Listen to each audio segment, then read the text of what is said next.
নন্দীগ্রাম শহীদ স্মরণ দিবসের শুভেন্দু, শহীদ বেদিতে মালা শুভেন্দু অধিকারীর। নন্দীগ্রামের ভাঙামিড়িয়ায় শহীদ স্মরণে শুভেন্দু, শহীদ স্মরণ মঞ্চ থেকে তৃণমূলকে নিশানা।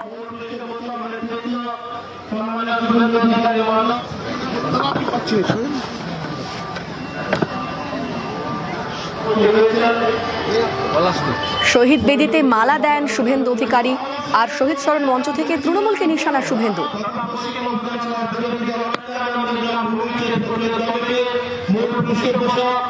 সকালবেলা এসেছিল যেগুলো দেখেছেন মালগুলোকে, সব খুনি, সুফিয়ান একটা খুনি, দেবব্রত মাইতির মামলার আসামি, তার পাশে শামসুল, সমস্ত দাগি খুনি অপরাধী। এরা সুযোগ পেলে কোন হিন্দুর অস্তিত্ব থাকবে না। এবং এখনো এই বাজারে স্বাধীনতার এতদিন পরে গড়চক্র এরিয়াতে, জালপাইতে 150টা হিন্দু ভোটার ভোট দিতে যায় না কোনোদিন। বঙ্কিম মোড়ে যান, একটা বুথে হিন্দুদের ভোট দিতে দেয় না, সিআরপি পাঠিয়ে ভোট করাতে হয়। শান্তিতে আছে নন্দীগ্রামে আমি বা আমরা আছি বলে।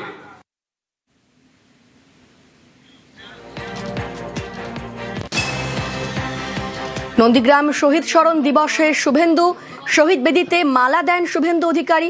নন্দীগ্রামের ভাঙাবেড়ায় শহীদ স্মরণের শুভেন্দু, এবং সেখানে তার রীতিমতো তৃণমূলকে নিশানা করেছেন তিনি। এই মুহূর্তে আমাদের সঙ্গে রয়েছেন তৃণমূল নেতা শেখ সুফিয়ান। আপনাকে নিউজ 18 বাংলায় স্বাগত। শুভেন্দু অধিকারী তিনি বলছেন যারা সকালে এসেছিলেন তারা প্রত্যেকে খুনি, ইনফ্যাক্ট তিনি আপনার নামও উল্লেখ করেছেন, কি বলবেন? আমি বলি, শুভেন্দু অধিকারী নিজের নামটাকে ঢাকানোর জন্য আমাদের নামে কলঙ্ক দিচ্ছে। দেবব্রত মাইতি ভালো মানুষকে পিজিতে নিয়ে গিয়ে ও নিজেই খুন করেছে, এবং নন্দীগ্রামের মানুষের খুনের মূল মাস্টার মাইন্ড উনি। যারা খুন করেছিল তাদেরকে নিয়ে আজকে শহীদ বেদিতেও মালা দিচ্ছেন। যারা শহীদ করলো তাদেরকে দিয়ে শহীদ বেদিতে মালা দিচ্ছেন। স্বাভাবিকভাবে ও হচ্ছেন স্পেশাল খুনি, অপরকে খুনি বলে মানে নিশানা করছে। এবং নন্দীগ্রামে 2018 সালে ভোট করতে দেয়নি শুভেন্দু অধিকারী।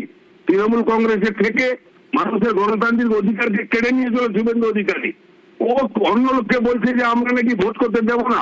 ওর নিজের কলঙ্ককে ঢাকানোর জন্য নিজে একটা খুনি, চোর, ডাকাত, স্বাভাবিকভাবে আমাদের বোঝা চাপানোর জন্য এই কথাগুলো বলছে। বেশ, ধন্যবাদ আপনাকে।